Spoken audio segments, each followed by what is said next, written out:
Hello, everyone, and greetings. Welcome to the virtual seminar of the Light Bearers Association, also known with the acronym the LBA. The LBA is the youth wing of the Rosicrucian Order in Nigeria. Up, light bearers, keep the light shining. Keep the light shining, up, light bearers.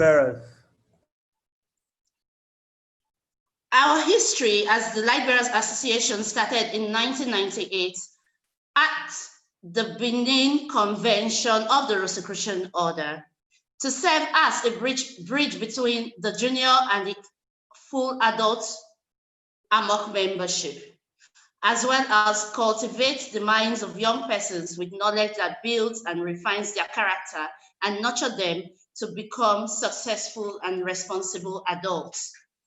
Now, as we all know, this LBA seminar usually comes up by this time yearly at the various zones, and our various zones comprises of the Eastern Zone, who is under the chairmanship, as in the present chairmanship of Light Bearer Kennedy Afia, Edo Delta Zone, Light Bearer DC Ewoman Zino, Lagos Zone, Light Bearer Nonson Nandi, Western Zone, Light Bearer Temitope Adebiyi, and Northern Zone, Light Bearer Jemima Iyesi. But as a result of the pandemic the world is dealing with at the moment, all zones are here present at the first ever zonal virtual seminar of the Light Bearers Association with the theme, Today's Youth in a Changing World. It also has sub-themes and other topics such as the role of technology in the global job market, stress management in the face of the global new normal, social media marketing, and regenerating our being by the overall body exercise. And let us not forget that we would also be having our most worthy Grand Administrator address us tomorrow. So the works of our order shall go on. Before we commence in earnest, here are the rules of engagement. 1, all microphones will be muted by default to help minimize background noise in order to avoid hallback effects. 2, be mindful of your backgrounds as we are being viewed from all over the world. 3, limit distractions and avoid multitasking as much as possible. And to ask questions and also comment, kindly utilize the Q&A section on your screen or click on raise hand feature on your screen for you to be unmuted and you ask or comment directly. Also note that in line with cybersecurity policy, anonymous questions will not be attended to. Anonymous questions in this case refers to our devices not having names. As you can see, I have Nefertiti Ohimai, that is my name, and that is the name of my device. So we expect all our devices to have names at the moment, otherwise we will not entertain your questions. And in case we run out of time and are unable to answer your questions, be rest assured we'll respond to you via email. Don't forget also that we are live on AMOC Nigeria, our YouTube channel, and the link is being shared here in the chat area. Kindly share this link with our members who are unable to join us here on Zoom. Also, if you are experiencing network glitches, you can also join us on the YouTube channel. Questions and comments from there will also be treated. Thank you once again for joining, and do have fun with us today. So with this, we are good to go. Joining me today as co-moderator is a very active light bearer. She is a 6th-year medical student of Imo State University, Owerri. She possesses excellent analytical and leadership skills, which she has harnessed throughout her period of study in the university. She speaks, reads, and writes fluent English. She is also fairly fluent in French and Spanish. She possesses good communication and administrative skills, which she developed during her volunteer works for non-governmental organizations, as well as the Light Bearers Association. She owns an arts blog named All Things Art, where she discusses and reviews books, movies and music, majorly of African origin. She is very familiar with the role of a Toastmaster, as she has been a Toastmaster for the Light Bearers Association conferences and for the Federation of Catholic Medical Students events in her school. She has been an inducted member of the Light Bearers Association since 2015 and has served the LBA in different roles. She is actively involved in the health committee at the LBA conferences and seminars. In her affiliated body, Plateau Lodge, Owerri, in the eastern zone of Nigeria, she has held the offices of affiliated body PRO and affiliated body chairperson of the Light Bearers Association, and was the national treasurer for 2017 to 2019 of the LBE. My co-moderator is a confident and determined person, trust me, and she prioritizes selfless service to humanity. She was born into a Rosicrucian family and has been through the ranks from junior order of torchbearers, served as a column of her beloved order, and of course, adult membership. She has remained a member of our beloved order till date. Dear light bearers, distinguished fratres and sorors, I am Nefertiti Ohimai, your moderator, and I hereby present my co-moderator, Soror Chineyewa Igojikwe. Welcome, and over to you. Thank you, Soror Nefertiti Ohimai, for the introduction. I am Chineyewa Igojikwe, and I'll be co-moderating today's event. We would proceed to the first activity for today, and we'll be taking our opening benediction by Dr. Samuel Oporua. He is the LBA National President. After the opening invocation by Dr. Samuel Oporua, he would be taking his opening speech. Dr. Samuel Oporua, over to you.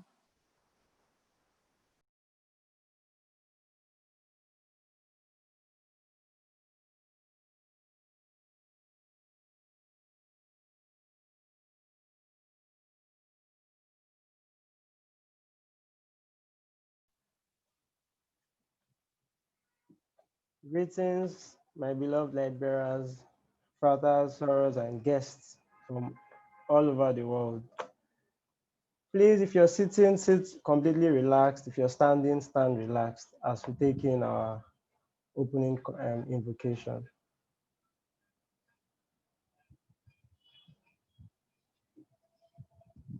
God of our hearts, God of our realization, we thank Thee for finding ourselves fortunate to be alive at this time. We pray for quick recovery for those in the hospitals and isolation center.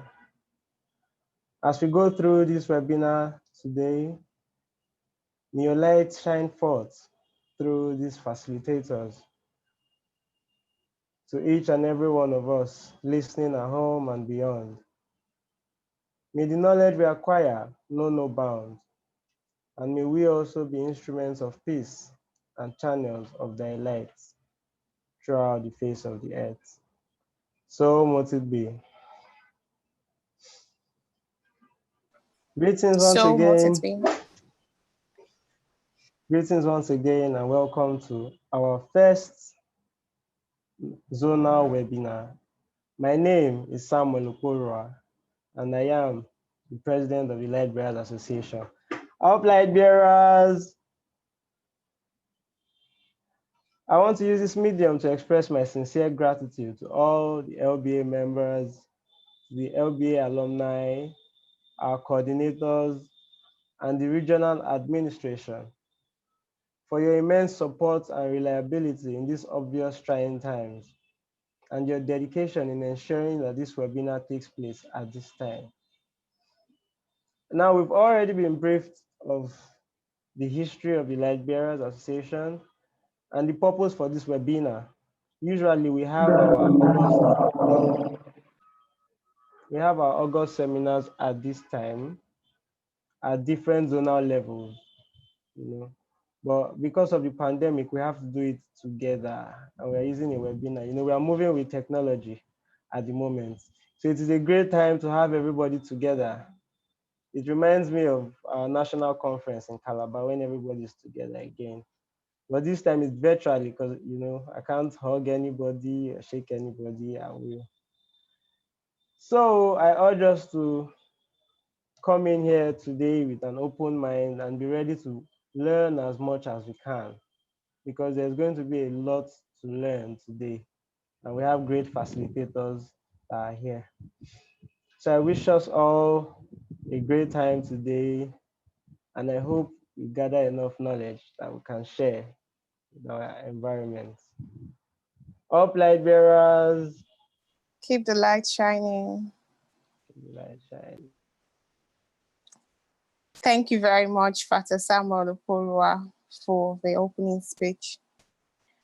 Now, to declare the webinar officially open, we would call in someone who is so dear to us. If there was an award or if there was a Guinness record for a person who was called mommy the most, should probably rank very high there. She is the national coordinator of the Light Bearers Association. She's also the national coordinator for CIROC, Junior Order, and Columba Affairs in Nigeria. She is an amiable spouse to our Grand Administrator. Help me welcome Soro Ubemi Bridget Idiodi to officially declare this webinar open. Over to you, Mommy. Mommy, before you come on, please, permit us to allow the light bearers from Port Harcourt who are gathered in Talis Lodge for the LBA anthem. So the light bearers from Port Harcourt, please.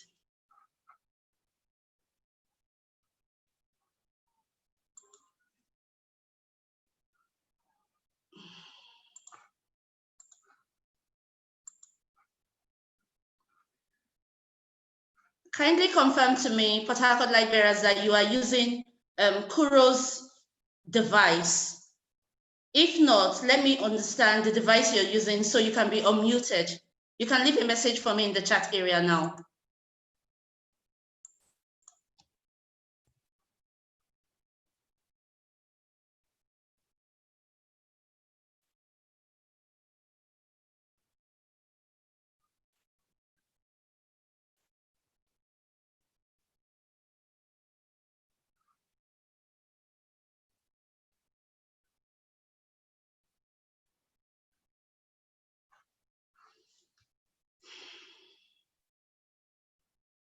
Okay, we'll be unmuting Chidi Akani.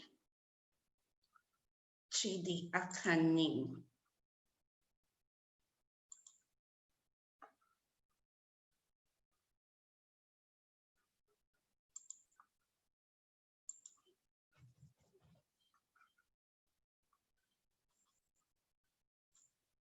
Chidi Akani, you've been asked to unmute. Kindly unmute and proceed with the LBA anthem. Thank you.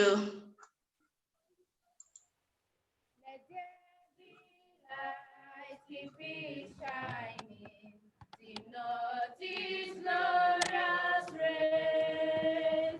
Let there be light, keep it shining, dim not His glorious rays. I will add my light to yours so that our light may be brighter in this world. I will add my light to yours so that our light may be brighter. Up, light bearers, keep the light shining. Keep the light shining. Up, light bearers. Thank you very much, light bearers from Port Harcourt who are hereby gathered in Talis Lodge. We truly appreciate this LBA anthem you have given to us. Thank you very much. So to our national coordinator for the Light Bearers Association, CIROC, Junior Order and Columba Affairs, Soro Gubemi Idiodi, over to you.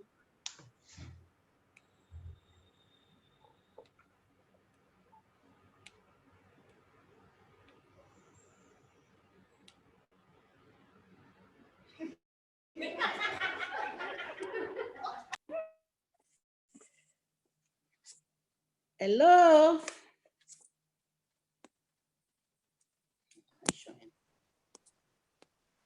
Up, light bearers. Keep the light shining.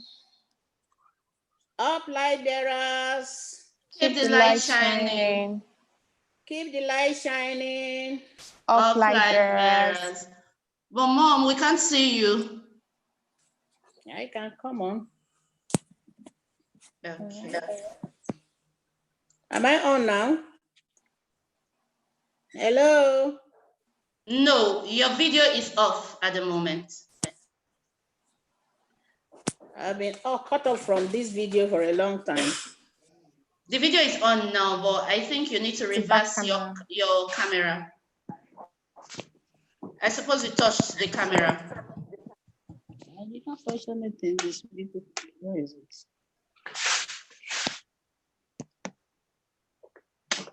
Hello. Up, light bearers. Keep the Keep light, the light shining. shining.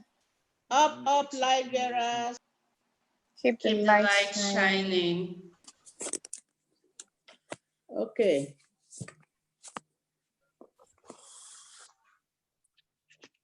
On behalf of the Resolution Order AMOC, I welcome you all to this maiden webinar of the Light Bearers Association, the Resolution Youth Wing. At this point, I bring to you all greetings from our Grand Administrator of the West Africa Administration, popularly called EWAD, and the executives of the Light Bearers Association, the LBA. As you all know by now, the year 2020 has been a unique one due to the global coronavirus pandemic. We all know the effect of this pandemic has brought upon us as individuals, as nation, and in our businesses and on our planet Earth.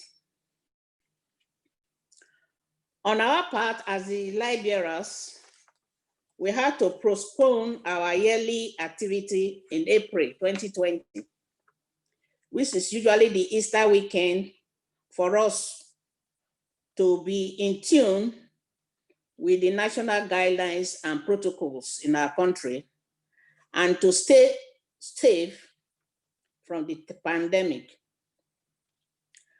While this lockdown and restrictions of movement were on, the LBA members were able to spend the time to reflect on their life's mission and aspiration, and to get inspiration from the cosmic to achieve their dreams, their heart's desires, and for God to empower them in all their endeavors. It is praiseworthy that the LBA executives were able to use the technology during the period to have e-forum, telegraph for meetings and discussions to rub minds on different issues such as the COVID-19 pandemic and its attendant challenges for humanity. On behalf of the light bearers, we at this time sympathize with all those who have lost their loved ones due to the pandemic. Today we are here in Zoom webinar to discuss issues pertaining to our youths in a global changing world. And this promises to be an inspiring and uplifting occasion to our light bearers members, to our officers and members, and especially those joining us from all over the world. Please sit, relax, and enjoy the different presentations from our light bearers, from our dear light bearers and nominee, who are now experts in their different fields of endeavor, as well as our zonal coordinator, who is a medical doctor, to talk on stress management. It is with great pleasure and my honor and privilege to declare the LBA webinar session open now. Thank you. Up light bearers. Keep the light shining. Shining. Thank you very much, Mommy, for the welcome address and for declaring the webinar open. Now we would proceed to our first lecture for the day. It is the theme lecture, and the title is Today's Youth in a Changing World. It will be handled by Fata Dr. Bimbo Oyedokun. Now let's meet the lecturer. Sora Nefetiti, over to you. Thank you very much, Nenye. Dr. Abimbola Oyedokun is a healthcare management consultant with over 12 years of experience in managed care, medical diagnostics, e-health, health advocacy, and management consultancy. He is currently the managing partner and executive director of business development at Q+ Health Services. Since inception, the company has been able to establish itself as a credible and effective provider of health services for the corporate market. The company's services are broadly categorized into 4 groups: medical services, wellness, management consultancy, and e-health. A sister company of Q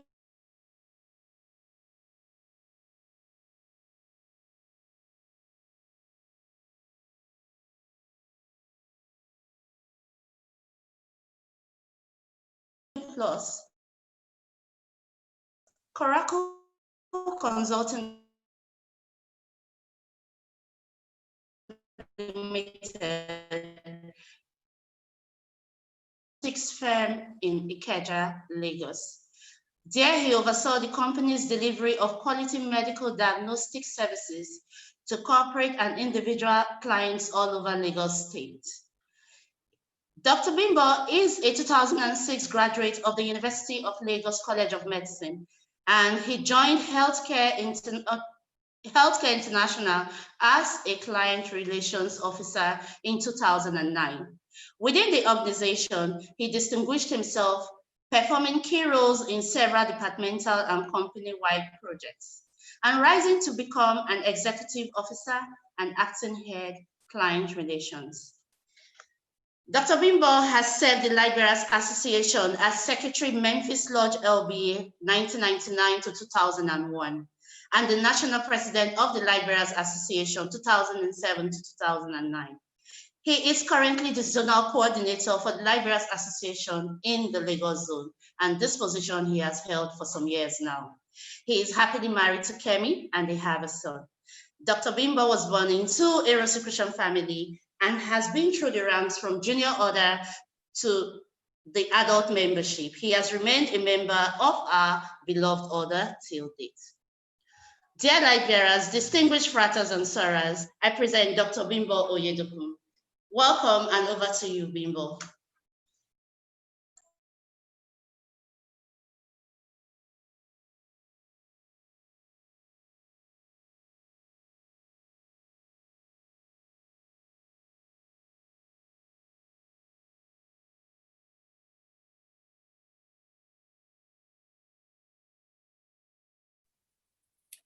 Thank you very much for that introduction, Nefertiti.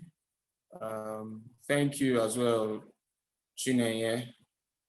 And let me start by saying greetings to members of our order, light bearers, and everyone who has joined us for this webinar. I've been asked to speak on the keynote, to give the keynote address, which is to speak to our theme, which is today's youth in a changing world. And I've chosen to approach it in a way that breaks it down into certain bits. I'll ask the technical team to please replace my video with my presentation now so I can speak to the presentation.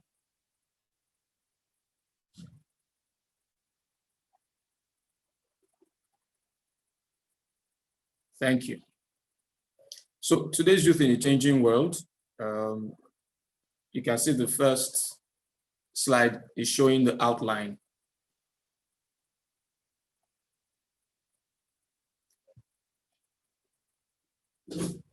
So our outline is divided into, first we start by defining youth, and we're asking the question, is that you? Are you the one we're talking about when we say youth? And then we go on to ask, how are you different from yesterday's youth? And then there's an interesting question, which I think we all should start to think about now, which is, will you be a good ancestor? And the next thing we'll be talking about is, what is changing about the world? Since our topic refers to today's youth in a changing world. We're also going to talk about literacy today. What are the essential skills you should have? And how does mysticism fit into this quote unquote new world? And finally, we can have a discussion. And before that, a compass for when you lose your way, and then we'll have a discussion. So I'd like to start with the first question, which is, youth, is that you? So you can see a definition of youth listed there, which says, this is from Merriam-Webster's dictionary, and it says, one, the time of life when one is young, especially the period between childhood and maturity. Please note the use of that word between. And another one says the early period of existence, growth, or development. So in that case, it will apply to even non-human organizations. Youth also means a young person, especially a young male between adolescence and maturity. This speaks to the time when the world was more androcentric. I think the world is a lot more plural now, and we realize that youth can be female. Youth could also mean young persons or creatures, usually plural in construction, or the quality or state of being youthful. Now, if we go to the next slide, we'll see that the United Nations Department of Economic and Social Affairs says that youth is best understood as a period of transition from the dependence of childhood to adulthood's independence.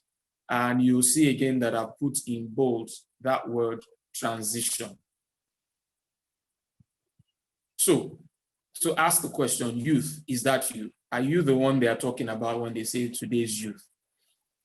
Truth of the matter is, if you are not youth, then you either are a child or you are an adult. You can advance the slide, please. So you see that your entire life is a series of transitions. We are forever becoming something. We're always becoming something. Yet we have to find that state of mind that allows us to be.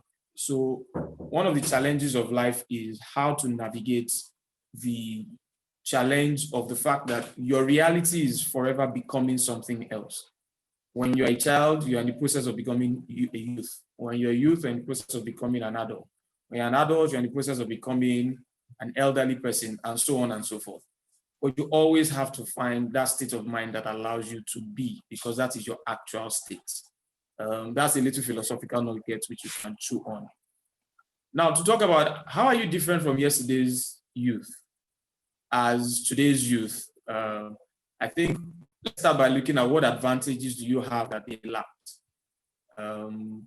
One is the internet. The internet makes everything easier. The internet also makes everything more dangerous, but it makes everything easier. Let's focus on that. If you had to go back to 1985 and do your final year project as a university student, it probably will be infinitely harder than it will be for you today. And that is just because all the knowledge, everything that human beings know and have created is now within your reach at the touch of a button. Of course, another advantage the youth of today will have that youth of yesterday might not have had is freedom of speech. And I'll put there in bracket, freedom after speech. If you are the firstborn in your family, just review how easy it is for your younger ones to speak to your parents and compare how it was for you. So it's a freer world in a session. Now, but what disadvantages do you have compared to them? You have more work. There's a lot more to learn today than there was then. For instance, I saw something online that pointed out that the scope of work for a 4-year degree has more than doubled since 1960. So that means if you were to do a degree in physics today, you will have to go through double the coursework that somebody who did physics in the 60s would have had to go through. Of course, you also have to live in a more crowded and polluted environment. There are more of us now. We are polluting our environment more. Now to that interesting question, will you be a good ancestor? And I think it's good to point out that we're all descendants. All of us are descended from some people because we're not the first people on earth. Our duty is to become good ancestors. And what do I mean by good ancestor? A good ancestor is somebody that it is good for you to follow, somebody who has paved the road, somebody who has planted the tree that you can sit in its shade today.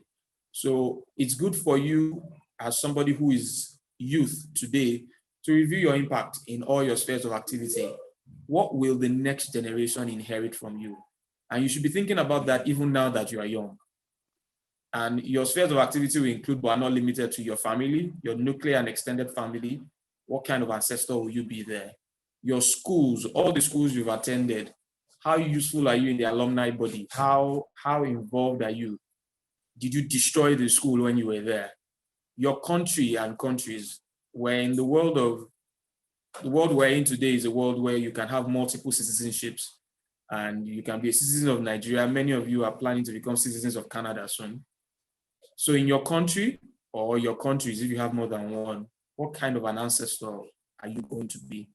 And of course, the world at large, what kind of world are you going to leave behind?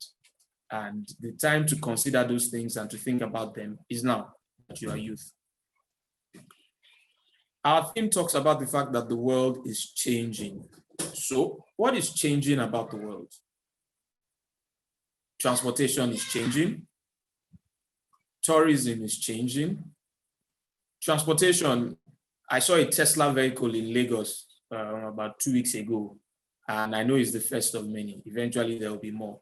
Tourism, I went on an e-tour of 3 museums during the lockdown out of boredom. I went to the Guggenheim Museum in New York, and I went through it.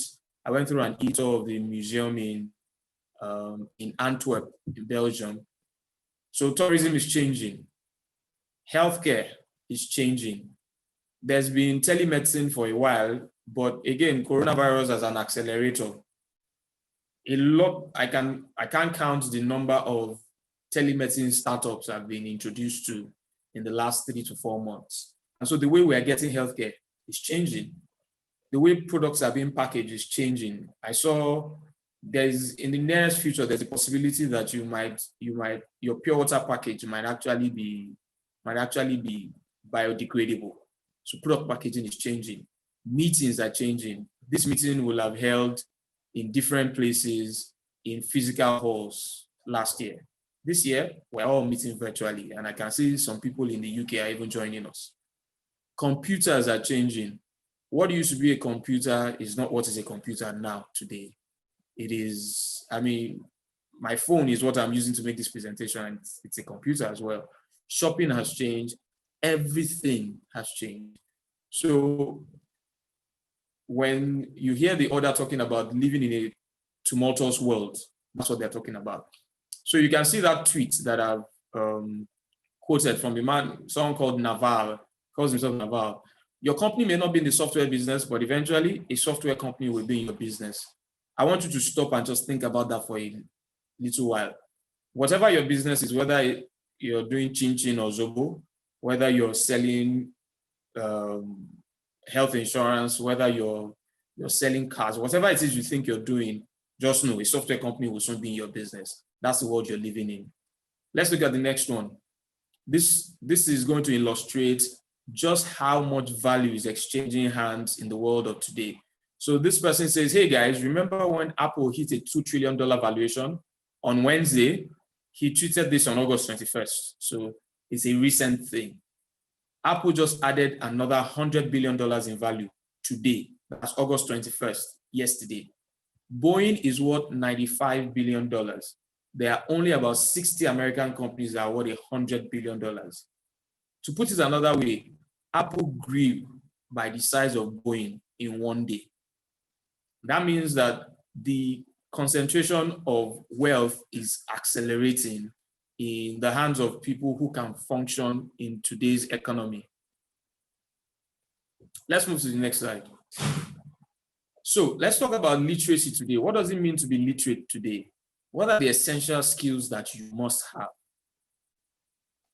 For me, one of the first of those skills is financial literacy. You have to be literate in the language of finance, both for your personal purposes, for corporate purposes, whether you're an employee or whether you're the owner of the company, but you must be literate in finance. The time when it was the domain of just accountants or finance experts, that time is gone. If you're not financially literate today, if you don't understand what options are, what stock options are, if you don't understand what is Bitcoin, what's the blockchain, if you don't understand how to raise finance internationally, you're not literate. Managing people, this one will never go out of fashion, but it's much more in demand now. You need to know how to manage human beings, because human beings are the thing that we've not yet found a code for them. We don't yet have a code for managing human beings yet. It's a skill that you need to develop. And if you have it, then they'll pay you. Microsoft Office. Now, this is a baseline skill now. It's the same thing as knowing how to read and write. So you must be able to use Microsoft. I'm using PowerPoint right now. You must be able to use Microsoft Word, Microsoft Excel. Excel is extremely important. If you can use Access, it's a plus for you. All the entire Microsoft suite that makes up Microsoft Office, you need to be able to use them. It's the same thing as knowing how to read and write. Creative writing. Can you put together a proposal? Can you put together a corporate report that can be presented anywhere? These kinds of skills are in demand now, and you will need them whatever it is you're doing, whatever your field is, from medicine to engineering to anything, marketing, whatever you're doing, you need to be able to do these things. So these are skills that are essential for today. Brand management, and starting with the most important brand that is in your care, and that is you. You need to know how to skillfully manage your brand in today's world. What are you known for? What are you associated with? Do people know what you do? What is your brand? You have to ask yourself. You need to be conscious of that, and you need to manage it properly. So those are essential skills you need to have. Now, I'm going to close this particular slide with a warning to please beware of robotic skills. What do I mean by robotic skills? There is a tendency today to say that you will notice that I did not list Python or C++ or any programming language, nor did I list how to repair the door of a Tesla or how to change the battery of an inverter. Those are skills that the robots are coming for. You saw the previous slide where we're talking about the fact that software is going to take over most businesses. Guess what? AI is going to take over from software. So any skill that can be, anything that can be done by robots, don't place too much, that can be taken over by a robot tomorrow, don't place too much reliance on it as your skill set or how you're going to be useful in the economy. They are good to have, but you must transcend them. So if you're a software developer, you need to add these other things on this slide. If you're an engineer, you're a doctor, whatever it is you do, those skills can be taken over by a robot tomorrow. So you need to beware of being overly reliant on them. Let's look at the next slide. So this is just showing you James Clear, by the way, is a very interesting person. If you're on Twitter, I recommend you should follow James Clear. And James Clear lists out the point of what I've been talking about, since saying amazing social skills are a superpower.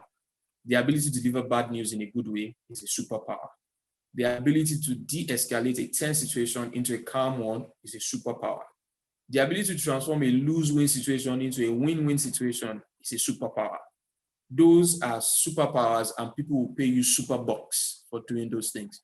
So those of you who have the opportunity to be members of the Exco and you feel as if it's a burden, just realize, if you look through, you realize that all the things listed in these tweets, you develop them when you take responsibility in the LBA. So just saying, you should note that.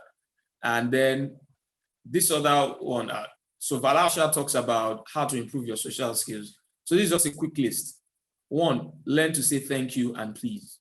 Those are two very important words that would make it easier for you to interact with other people. do not respond to negativity, because you are likely to go negative yourself and then you end into a race to the bottom. Remember people's names. Do everything you can to remember people's names. It opens doors. Smile more. Be gracefully honest. Now, this is the opposite of being brutally honest.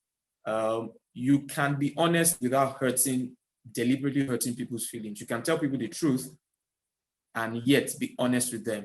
Hold doors open. This is both literally and figuratively. So hold physical doors open for people, but also hold doors open figuratively. Help other people get into spaces that are good for their career, good for themselves, good for the world. Be kind and humble. Talk less, but say more. And that means that you should let your actions speak. Listen without interrupting people. Do not brag or nitpick. So it's just a quick list of 10 things you can do, improve your social skills. Okay, so let's see the next slide now. How does mysticism fit into this new world? Because, and you notice that I've put new in quotes, because I'm not really sure that the world is new. We can discuss this during the question and answer, but I don't think the world is new. And why do I not think the world is new? Because I don't think anything has really changed in the world. The character of the world has forever been that it is changing, and it remains so now, it changes. The key thing is to realize that mystical principles are no longer so mysterious. They are no longer so hidden. They are now hiding in plain sight. So everything is on the internet, yet they endure. So those principles are even more precious now. They're even more applicable now, because the world is moving into a point where those are the things that you need the most. And as a corollary to that, psychic abilities are good and necessary, but nowadays there's probably an app for that. For instance, I am projecting myself into your living rooms, but I'm using an app for it. I'm sure there's an app for clairvoyance now. It's probably for video chats. There's an app for pretty much everything, but I don't think there's an app for duty or truthfulness yet. So the spiritual development should still remain your goal. That is where, to quote Valar, that's where the superpowers come from, or James Clear, that is where the superpowers come. The things that show that you as a person are more developed along the spiritual path. So that is why mysticism is still quite useful and quite relevant to you. But don't get caught up in show. Make sure you focus on the core. Now, a compass in case you lose your way. Displayed right now is something that has a base and an apex, and it's the pyramid of ideals. It has truth at the base, duty at the apex, and it points you in the way. If at any point in time you think you're losing your way, pull up this image and look at it. If you are in line with everything that is listed in this pyramid, then you're doing well. If you are not, then on. So you need to always use this to check yourself and be sure that am I losing my way? Am I going in the right path? In closing, I'd like to share a quotation from Unto Thee I Grant the Economy of Life. And it says, "Be virtuous while thou art young, so shall thy age be honored." And finally, be a good ancestor. Stand for something bigger than yourself. Add value to the earth during your sojourn. This is a quotation from Marian Wright Edelman. And with that, I'll say thank you very much for listening and participating. Thank you. We can go into our question and answer or discussion session now.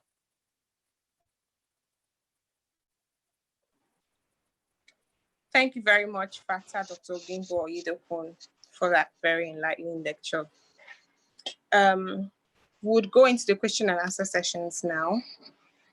To ask a question, please use the question and answer section that comes up at the top right section of your screen. You just click on it and then type in your question. Please make your questions as brief and straight to the point as possible. Thank you.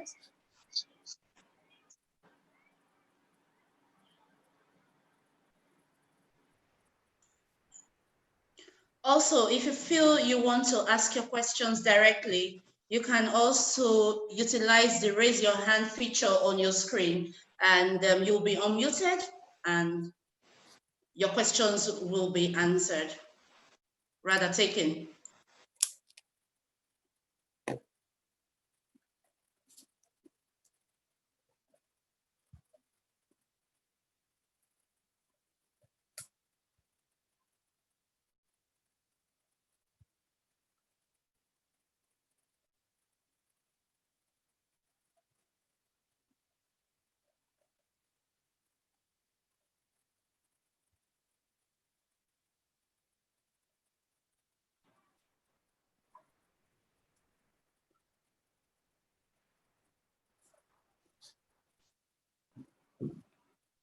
Okay, there's a hand. Dominic Omenai, you can proceed to ask your question.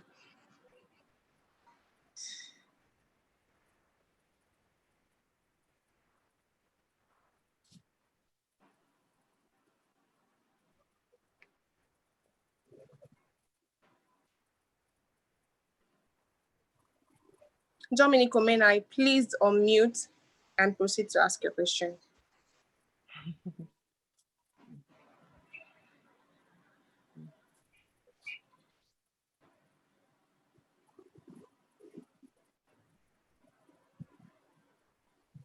There's Dominic a question. Omenai, Good are morning. you? Okay, I can Hello, hear good you. morning. Good morning. Yeah. Yes, good morning, Dominic. Yes, good morning to everybody. Yes, I would like to wish you all success in the seminar. My questions are twofold. In view of this pandemic, Yes. I recently joined the order, and from Okay. neophyte, I'm now into the stage of first temple degree. Okay. Okay. I now received my monographs, not the paper type, but through the online. My question goes as follows. I noticed that the initiation has to be physical for the first temple degree. In view of what is happening and further to add to innovation, I was thinking, can't the first temple degree initiation be something that could be done virtually? Okay. That is my question. I'm sorry, there was a second question, but I can't. Okay, you can't remember it right now. Yes. Okay. Yes. Okay. Yeah. All right. So thank you, Dominic. So to go to your question, although it's not really the purview of this discussion, but I can tell you for sure that decision rests with the hierarchy of the order. I'm not sure it's my place to answer that. It might be something they will be considering, although I doubt that would be happening anytime soon. But yes, this pandemic is illustrating that there are many things that we can do in different ways from what we're used to doing or how we're used to doing them. Who knows? What you're asking might manifest at some point in time soon.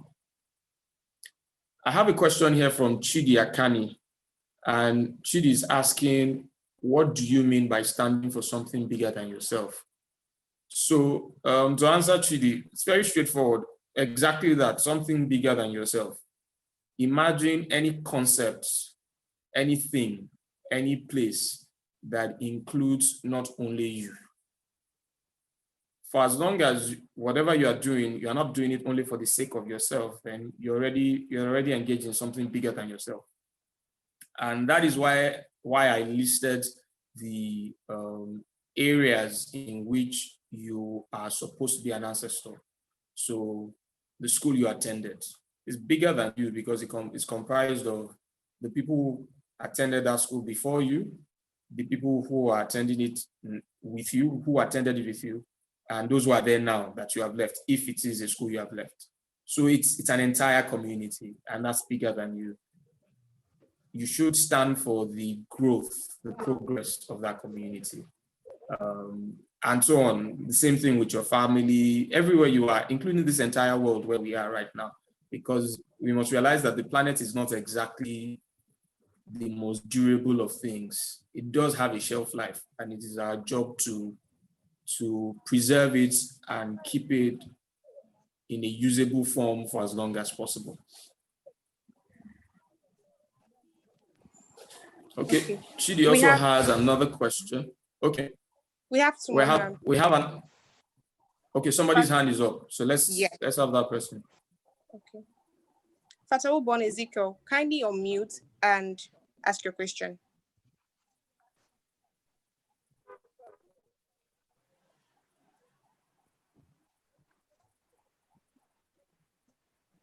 Greetings, everyone. Greetings.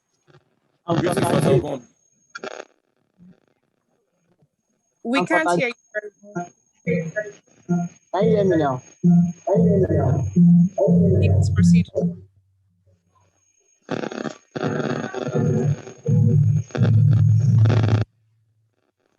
There is some feedback. I think the other device is on where you are. Yes. They are the cluster at Harris Lodge, so you. Oh, okay, so there are other devices there. Yes. Perhaps you might send that as a chat. I can see that Fatawu Bon already sent a comment in the chat area where he said that the question about the first TD initiation could be asked from the GA tomorrow. So perhaps moderators, please take note so that we can share that with GA tomorrow. All right. There's another hand up. Okay. Fata Adimitoro Afinowi. Kindly unmute and proceed to ask your question. This will be the last question for this lecture. Okay. Greetings, everybody. Dignitaries of the orders present here, fratres and sorrow. Well, I'm Dr. Lekon Afinowi. Yes. My question, Dr. Bimbo, well done, nice presentation so far. My question is for professionals like us who are doctors and maybe some other professionals. In this new world, like you quoted and unquoted it, most of us want to probably leave the country for greener pasture. And for some of us that want to stay, the government's economy is not really friendly. The Naira is going down by the day, and we are being paid peanuts. So in a world like this, where also the rate at which people talk badly about doctors and how doctors are not being seen in good light in Nigeria, one of the things we do is we try and move out. For those that want to stay behind, is there any way we can be more productive and still focus on clinical medicine or clinical medical practice? How can we harness the opportunities we have to the fullest? How can we really explore the situation of the country now and get the best out of it? Okay, thank you very much, Doc. That's a very, very interesting question. Now, for me, what I'll say to that is, wherever you are, make sure that you are giving and adding value, because wherever it is you want to go to, it is the value that you provide where you are that becomes that habit that makes you more valuable there. Now, for choosing to stay in Nigeria, the truth of the matter is, once you regard whatever vocation you have as a mission for you to serve humanity, and you begin to look for opportunities for you to make things better wherever you are, opportunities will always come to you. One thing I can guarantee you is that anyone who takes on responsibilities that other people are shirking, that person will be elevated above those people who are running away from responsibilities. So even for somebody who is a doctor and maybe is even working for the Nigerian government, there are still opportunities for advancement if, one, your focus is service, 2, you are committed to developing yourself and becoming better. I have a colleague who currently does interventional radiology. Obviously, he went abroad to study, but he's back in Nigeria now, and he's doing some things that I've only seen on social media before. He's doing them right here in Lagos. And I can tell you he's hugely in demand. So in this same Nigeria, there is a demand for pretty much anything it is that you can offer after you have upgraded yourself, your skill sets, and of course, when you add a service mentality to it. So that is something that everyone can hold on to, whether you're a doctor, you're a lawyer, you're an engineer, whatever it is you do, realize that as long as it's still in demand in Nigeria, you can present it to the world, to Nigerians, in a way that will make you demand. So being in Nigeria and yet understanding that there are challenges of Nigeria is only calling us to engage with where we are right now. You can't be detached in Nigeria, not giving your best, and suddenly become a superstar when you're out of Nigeria. It's a myth. It is those who have learned how to engage with the community, those who have learned how to pursue their vocation to the fullest, even under bad circumstances or constricting circumstances, that will be able to excel anywhere in the world.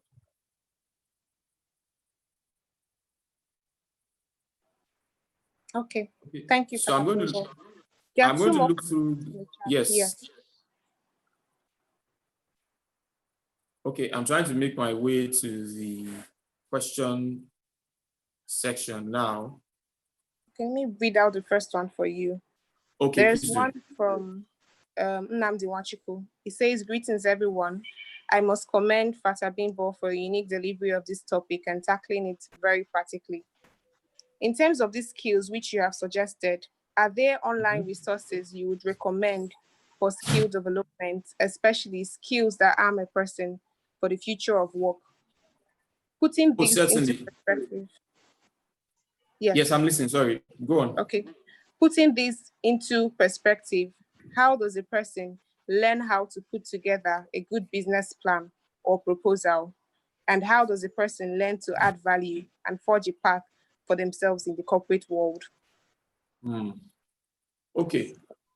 That's an interesting 14 questions or so, because there are several questions in there. Talking about skills, any skill in the world today, you can learn it online. I'm learning Spanish online. So really, financial literacy, all the skills that are listed that are useful, that I think you should look for today: financial literacy, managing people, Microsoft Office, creative writing, brand management, all those things are available online. You just have to look for them.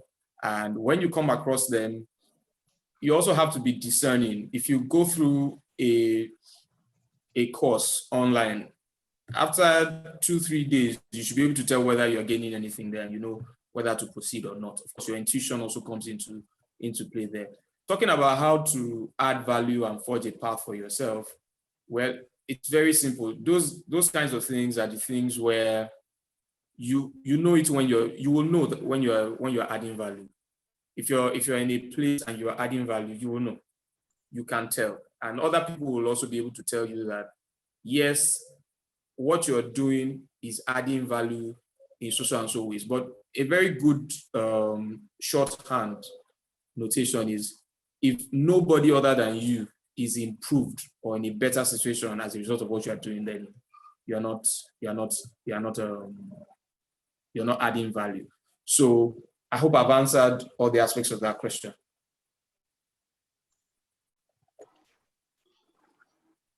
Okay, Dr. Bimbo, thank you very much for that.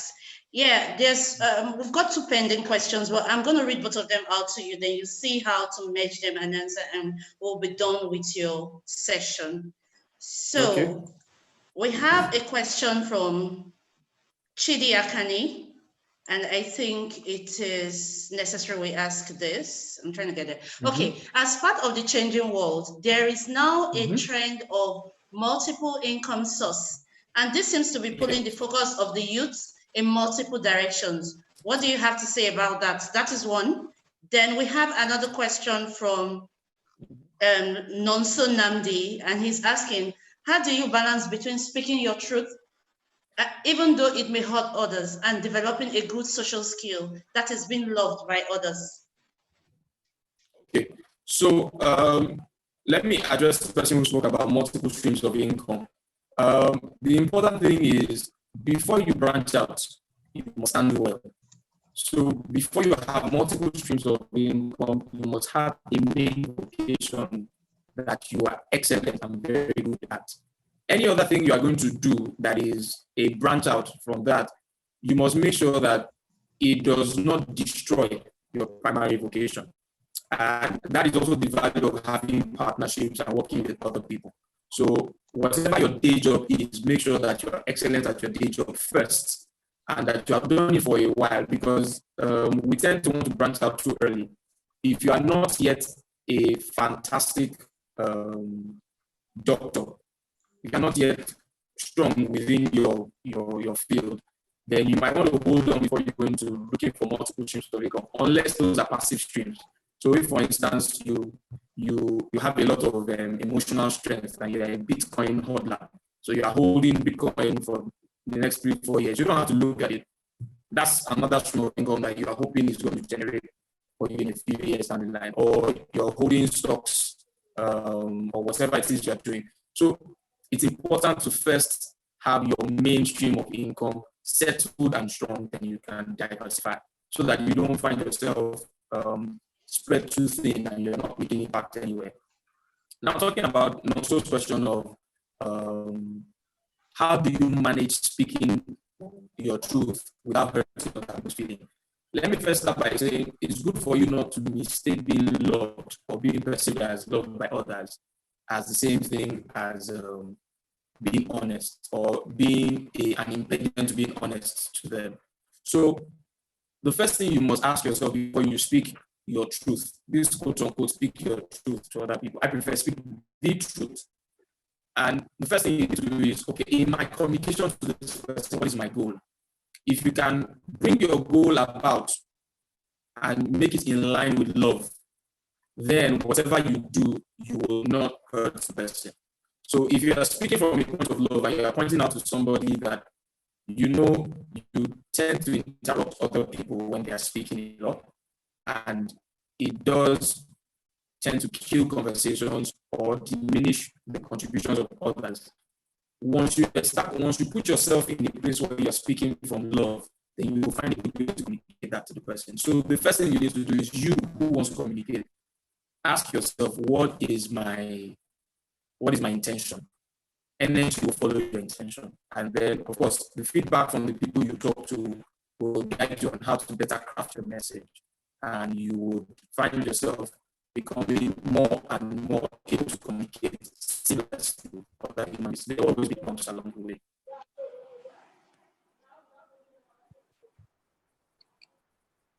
Thank you, Fata, Dr. Dimbo Yudekon, for the very nice lecture. In the comment section, we have a few app suggestions from people. Yes, I've been seeing that. So, which is the value of a very good community. People are already putting up suggestions there. So anyone who's interested can look at those apps. Sorry, just before I go, one more thing. Somebody sent me a private message, and let me just share this with you. I perhaps would consider adding to the list of literacies that you need for the world today, social media literacy. And let me quickly just point out that, why do you need to be social media literate? You need to realize just exactly what needs to be shared and where. So for instance, if you're on LinkedIn, LinkedIn is not the place to share your struggles with the bus conductor on your road on the way to work this morning. Unless, of course, you can pull out something that has professional significance from it. LinkedIn is not the place to share your baby dedication. Twitter is not the place to display, and of course, your Twitter account, your personal account should be separate from your business account, especially those of us who are side hustles. So for instance, I am selling perfumes on Twitter. That my perfume account is not the account I should use to abuse the president or to question the governor of Rivers State if I don't like him. You need to learn how to separate your personas, which is where I was talking about brand management. So knowing exactly how to use social media, how to show what to believe on social media, and creating your content. Who do you follow? It's also very important, because on social media, when you follow somebody, whether Facebook, Twitter, whatever, what you are doing is you are giving the person a portal into your world. You are giving them the opportunity to throw their thoughts at you, and you can withdraw that opportunity. So just an extra.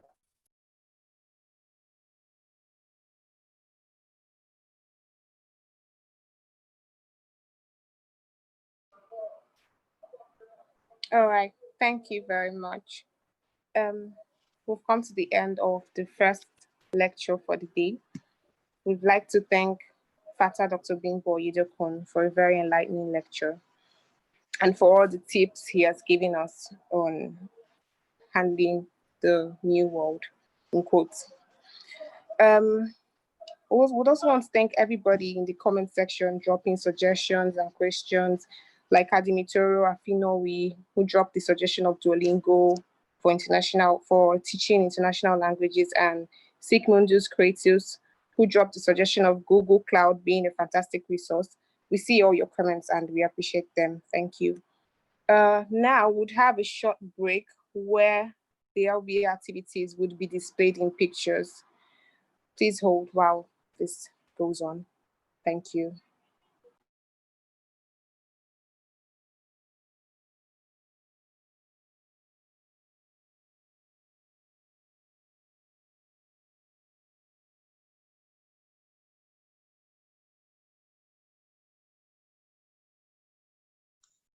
So while we await the LBA activities and pictures coming up any moment from now, please note that further to what Dr. Bimbo has informed us on social media, remember that tomorrow we will be having the social media marketing lecture to be delivered by two of our very own. So if you have made plans not to be here tomorrow, just have it at the back of your mind that you'll be missing a whole lot. So try to be here at 11 a.m. on the dot tomorrow.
Dear light bearers, distinguished fratres and sorors, I suppose you enjoyed our activities of the Light Bearers Association in pictures.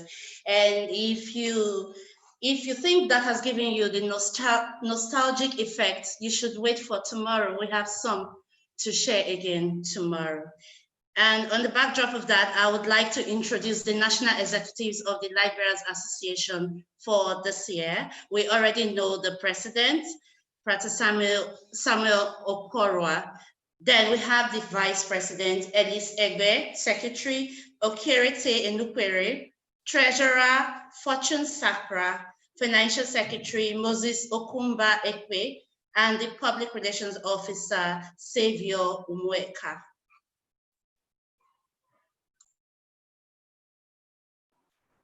Okay, thank you, Sir Nefertiti, for introducing us to the national executives of the Light Bearers Association. Now, we would proceed to our second lecture and last lecture for today. It will be taken by Frater Christian Idiodi, and the title is The Role of Technology in the Global Job Market. Now, let's meet our lecturer. Sir Nefertiti, over to you. Christian Idiodi is president and CEO of the Dodi Group and a partner at the Silicon Valley Product Group, the world's premier advisory firm on product management and technology transformation.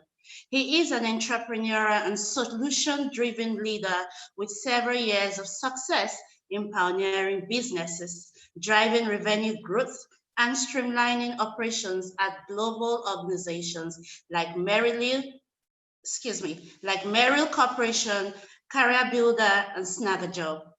He is a sought-out keynote speaker and advises several companies like CNN, Netflix, Google, Amazon, Wells Fargo, and PayPal. Christian Idiodi joined as a partner in Silicon Valley Partner Group after leading the product organizations at Merrill Corporation as global head of product and at Career Builder and Snagajob as vice president of product. He is a visionary who coaches and develops teams to build innovative, disruptive, and market transforming technology products. Christian Idiodi is an alumnus of the Light Bearers Association and is happily married with kids and resides in the United States of America. Also, let us not forget that he was also born into a Rosicrucian family and of course have been through the ranks from junior order of torch bearers to adult membership and has remained a member of our beloved order. Dear Light Bearers, distinguished fratres and sorors, let's welcome Frater Christian Idiodi. You're welcome, and over to you.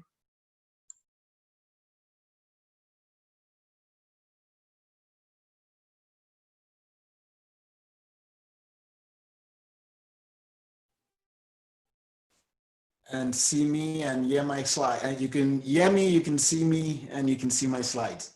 Yes. Yes, we can hear you. Excellent. Well, up light bearers. I am really honored to be here.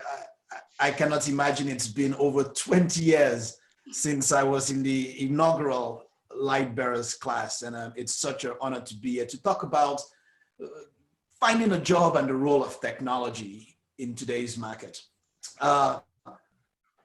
This is my CV. I'm Christian Idiodi. Showing these 4 pages of a CV or a resume doesn't quite tell my story. It doesn't even come close to describing who I am or why anyone should care. For several people, I am simply just that kid that they knew in Nigeria, born in Nigeria, who probably went to gifted school and then escaped to America for college and never came back. So I want to do a little on telling a little of my career journey to kind of help frame our conversation today. Okay. If you've known me for a long time, when I grew up, I always wanted to be a medical doctor. And Frater Bimbo did an amazing job, not just talking about the ever-evolving world, we tease up our conversation, but particularly in his role as a doctor, I always thought I would cure all the diseases in the world. I wanted to cure cancer and malaria and HIV, and this was my life goal as a kid. And so when I finished from the gifted program, Suleja Academy, I went to college in the United States. And I went to college to be a doctor, actually.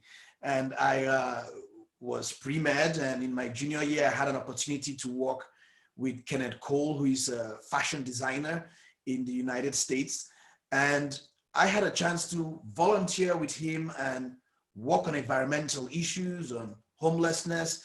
And I discovered that I was interested in so many other things besides just being a medical doctor.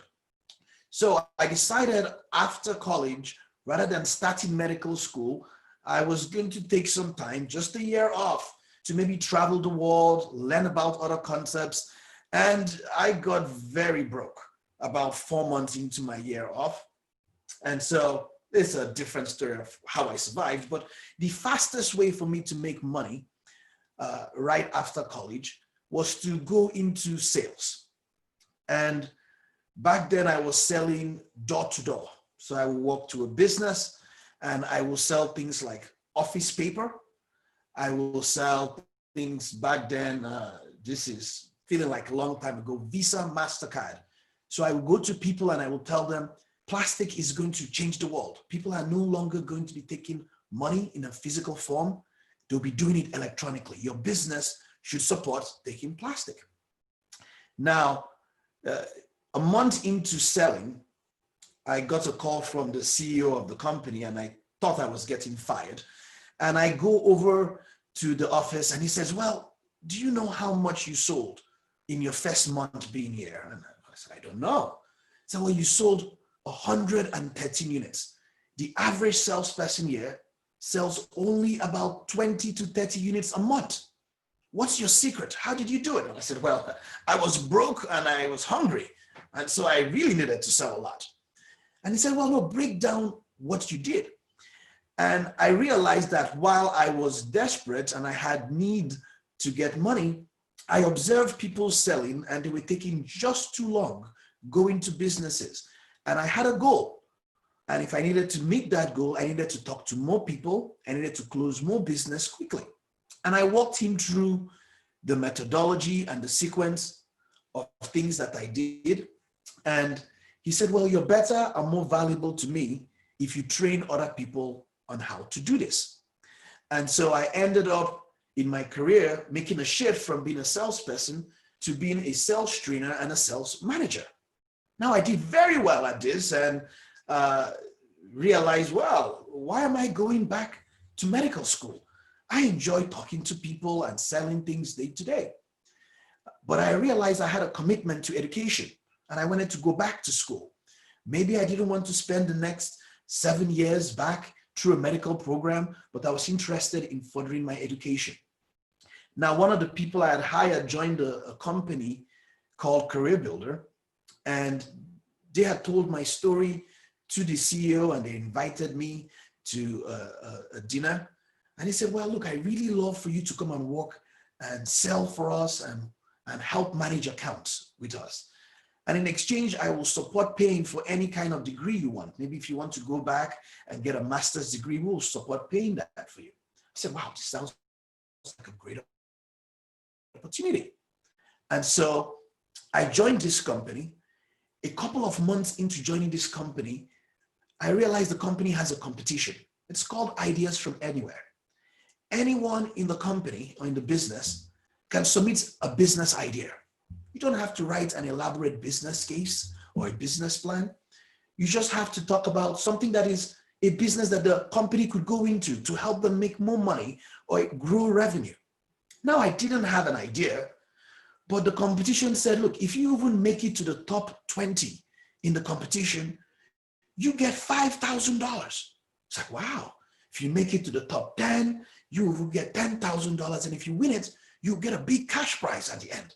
Now I said, well, if you don't go after any opportunity, you don't get a shot at it anyway. So I said, well, if I could just make it to the top 20, I should get $5,000. This is an amazing opportunity. So probably a day before the competition ended, I talked to a bunch of people and I came up with an idea. And I submitted the idea. I got a call. A couple of days later, we've been selected into the top 25. Then you're now in the top 20. I had to go in and interview with several people. It's like, I'm fine, just happy with the top 20. When do I get my check? Let's go on. It's like, well, no. You've now made it to the top 10. We're going to assign an executive to mentor you and prepare you for the final presentations. Now, this is done like American Idol style or X Factor style. You go through eliminations with a panel of executives, because if you win this competition, you get $1 million to start and run this business. Now, I had no intention necessarily of trying to win the competition. I was just trying to see if I had an idea just even getting $5,000 from. I am now in the top 5. And I'm invited to a special retreat with executives from all of the investment companies. I present to several people and I win this competition. Now I am 23 years old with a check for $1 million to start a business.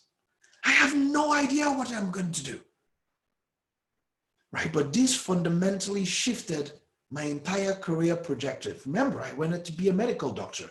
Then I got into sales. In college, I worked as an hourly worker at a grocery store. I was mopping the floor. I tutored kids. I started doing some computer programming, tutoring, and helping kids in math. This is my entire life experience. But here I am given an opportunity because I had an idea, and all I saw was a problem. I realized that people looking for jobs didn't always have the skills they needed for the particular job. They might have, he said this job has 4 skills you need for it. They might have 3 of it, but they don't have 1 more skill. And so I realized, what if I could train you very quickly on the last skill and add that to your resume or to your CV? And so I designed the first e-learning platform where people applying for jobs could take training very quickly online and go back and qualify for jobs they could not have a few hours before. Now, it's a long story of how badly I did at this business in my first 3 months. I didn't spend any money. I spent all my time writing business plans.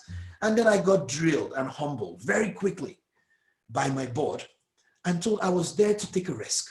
And I had to invest the money in using technology to solve this problem. I ended up growing the business to about $10 million in 18 months. I had another idea. I submitted it to the competition and I won again. And then the CEO said, well, hold up. It seems like you like this process of coming up with ideas and solving problems. So why don't you run this competition for us? Why don't you manage our innovation budget? That way you don't have to wait every year to submit a new idea. If you have any ideas that come up, just try them. Use technology to solve this problem. Now I failed woefully at the next 22 ideas I had. And I discovered techniques and methods to never fail at starting a business again. And since then, I have worked in over 200 products and businesses and have not had a single product failure. Now I ended up leading the product and innovation teams as a company called Snagajob. And then recently at a company called Merrill Corporation, which is a financial technology company.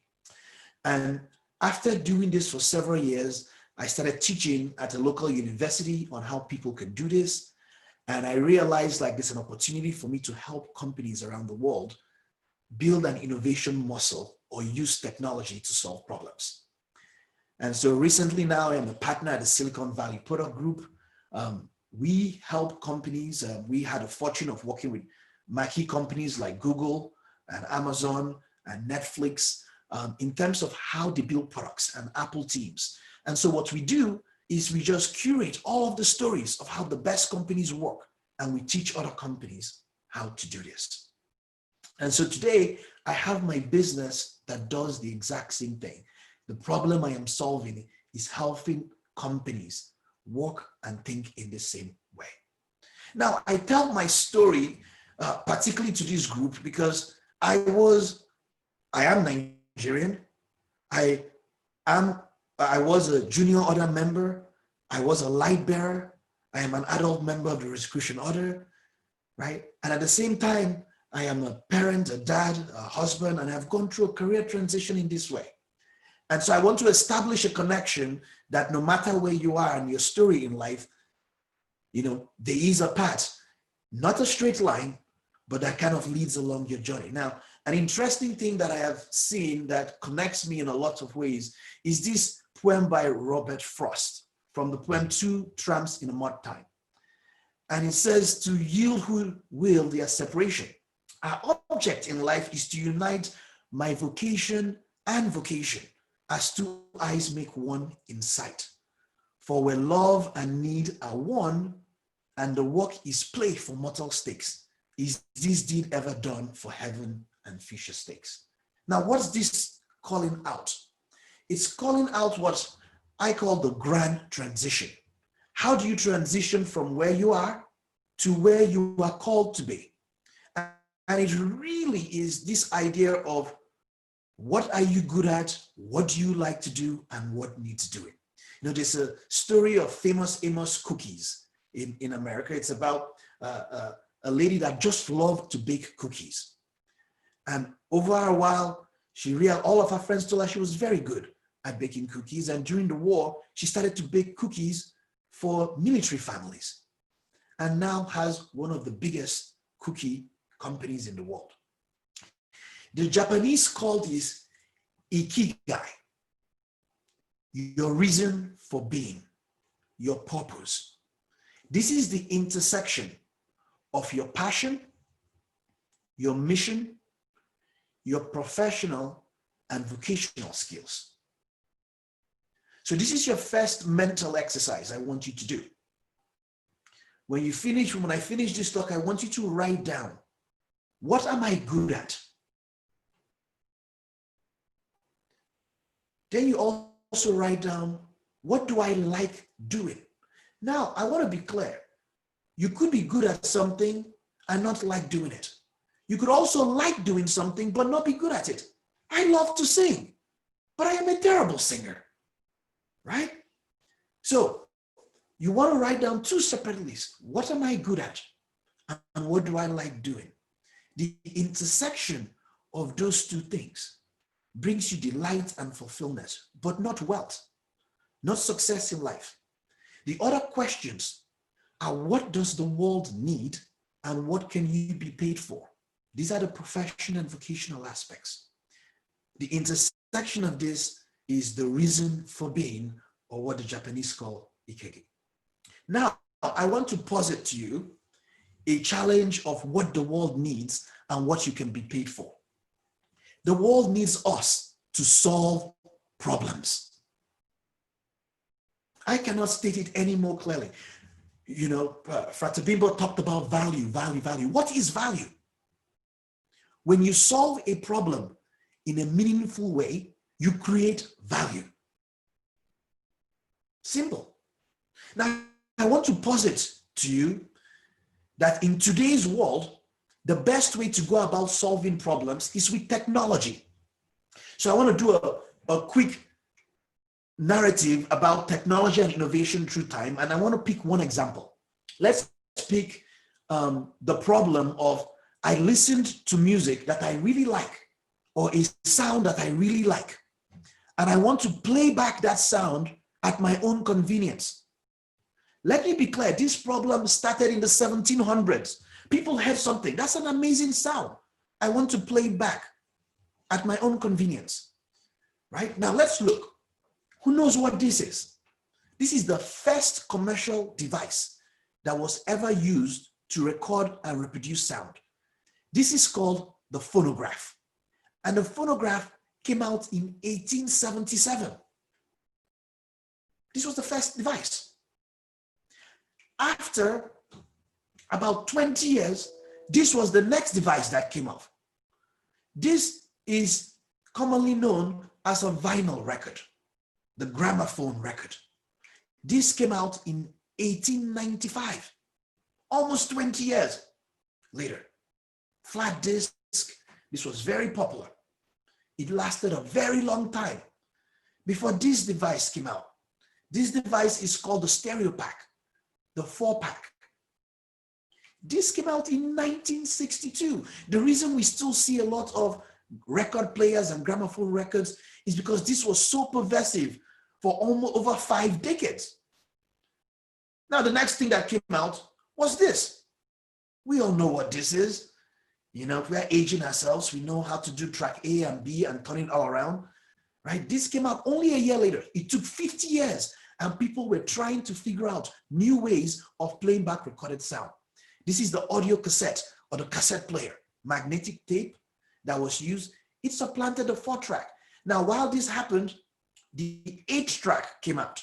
The 4-track, you could play 4 songs. The 8-track, you could play 8 songs in 1965. Then it took another 20 years before this came out. This is the compact disc, originally developed to store sound recordings exclusively, right? Came out in 1982. Then you now had the MPEG 1 or MPEG 2, which led to the MP3 player in 1993. The first digital audio format was used here. And then you had DVD and Blu-ray, came out in 97 and 2006. You could store larger formats of medium, Blu-ray up to 25 gigabytes of music. Now, how do any of us listen to music today? Think about it. My kids are growing up in a world where they don't even know you can listen to music on a physical device. Whether you're listening on your phone, through Spotify or Pandora or Apple Music or Google Music. Now, I want us to think about this very clearly. The problem has not changed in the world. I want to play back music at my convenience. Same problem. What has changed? Technology has changed. With the emergence of the internet, we can now stream music. Let me pick another quick example. I remember as a kid, we will go to the local, we went to watch our Indian movies. We'll go and get a VHS tape, right? And we'll rent the movie and we'll bring it home and we'll plug it in the player and we'll watch this. There was a big company in America called Blockbuster. And this was all that they did. I used to pick on Blockbuster a whole lot because when I was doing my master's degree or my MBA, they were one of the companies that I had a project in. And I told them, maybe you should try to bring your technology into the homes. And they said, no, people love to come into the store and pick a movie. Then in America, this concept of red box, maybe I can build a little box and people can come in and rent their movies from there. And then what happened? This company called Netflix came about. They started sending you movies by mail, right? And then they started doing it digitally. And you see Blockbuster, a $6 billion company, go bankrupt in 6 years. Now, interestingly enough, you know, Blockbuster was Netflix when they were starting. They offered themselves to Blockbuster, buy me for $50 million. We're broke. And Blockbuster said, nah, the world is not going to ever change this way, right? You know, and as Hemingway has a quote, like, how did you get like this? And the answer is gradually and then suddenly. How do we all watch movies today? In different ways, all enabled by the internet. Now, you pick another example like mail, postal mail. I was in boarding school and I remember having to write letters to my parents. Dear mommy, I am broke. Please send me 50 naira. It will take like 2 weeks for it to arrive in their house and I'm hungry. And then you take them 2 weeks back for them to send me 10 naira. Imagine this, right? Now, how in the world do we all communicate? Via email and instant chat and Facebook Messenger and WhatsApp. We don't write letters anymore. Similarly, even going to the library or the encyclopedias. How do we find information today? We Google it. Or as my kids will say, hey Google, hey Siri, hey Alexa, and they answer all of their questions that way, right? So what am I saying with all of this? First, the pace of innovation is super fast. To survive in today's economy, speed and agility have to be critical. The things we thought were impossible, things we thought were 100 years away, they are happening before our very eyes. If you don't know what this picture is of, this truck is Otto. In 2016, this truck drove its own self, right, 120 miles to deliver beer. It drove by itself. This is something when you watch movies as kids, you're like, yes, Back to the Future. 100 years from now, this will happen. You look at capabilities like AI. For the first time in 1997, artificial intelligence beat the human master of chess. And in 2006, Google Go, AlphaGo beats the master of this game called Go 2 as well. This is what we call digital disruption. The emergence of the internet and the pervasive technology has disrupted the way we work. And this is everywhere. How we watch movies, how we rent taxis, in a housing, right? This is in every aspect of our life, in the grocery store. Even concepts of how we see the world can change. With an AR device, you can tour the pyramids of Giza or go through the Louvre in Paris. You think about how you connect with your friends on Facebook, on Instagram, on Twitter, on WhatsApp. Technology has become a prominent aspect of our lives. And it has enabled us to solve problems in a way we never thought possible. So people will ask me, well, how do I find a job in technology? Many start by looking for where the money is. Show me how much all of these jobs pay. You know, IT security, ICT, director, product manager, technician, implementation manager, product manager. They start by looking for the jobs that maybe pay the more, the careers that pay the most. I typically start by looking for the problems. This is important, particularly where we are today. Starting by looking for the problems. Remember the problem with music? How do I play back music? The problem didn't change. For over 200 years, we've been evolving how we solve the problem. What has changed is technology. What technology do we have today that I can apply to solving that problem that we didn't have yesterday? Look at extreme poverty as an example. These are the number of people that make less than $1 every single day. Nigeria is going to be one of the hardest hit countries of extreme poverty and the imbalance of wealth. Look at climate change and the impact of that, the global fires, the hurricanes around the world. Look at California having 130 degrees in terms of its weather. Look at issues around unemployment.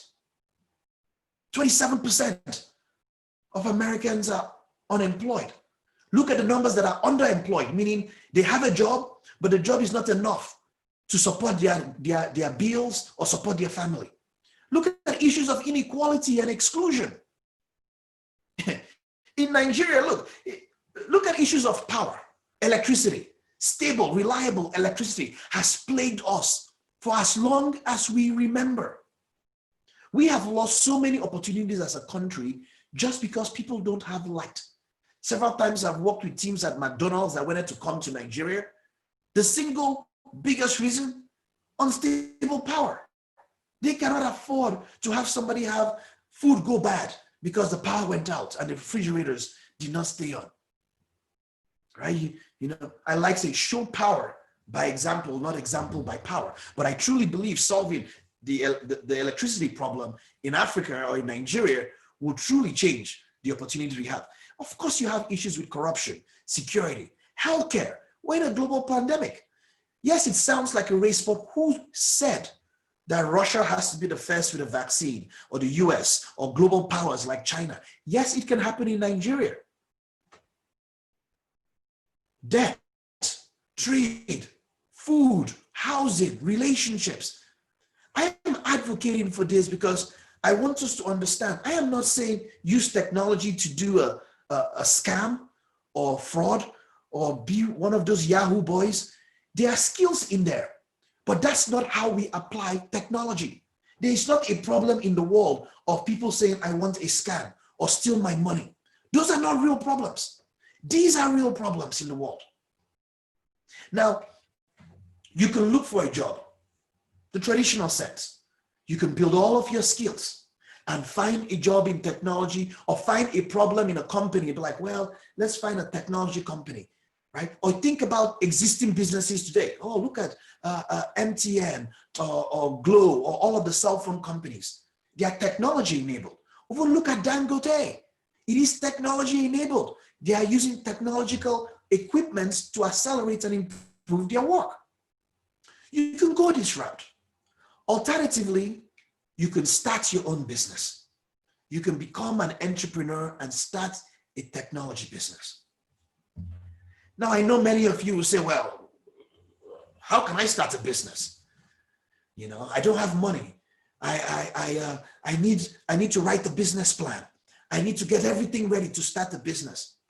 Yes, my challenge to you, find a problem worth solving. Be very specific about the good you want to do in the world, the change you want to create, the problem you want to solve in the world, right? Robert Heinlein is an American science fiction author, but you know, he would say everything is theoretically impossible until it's done. Pretty much impossible only means you haven't found a solution yet.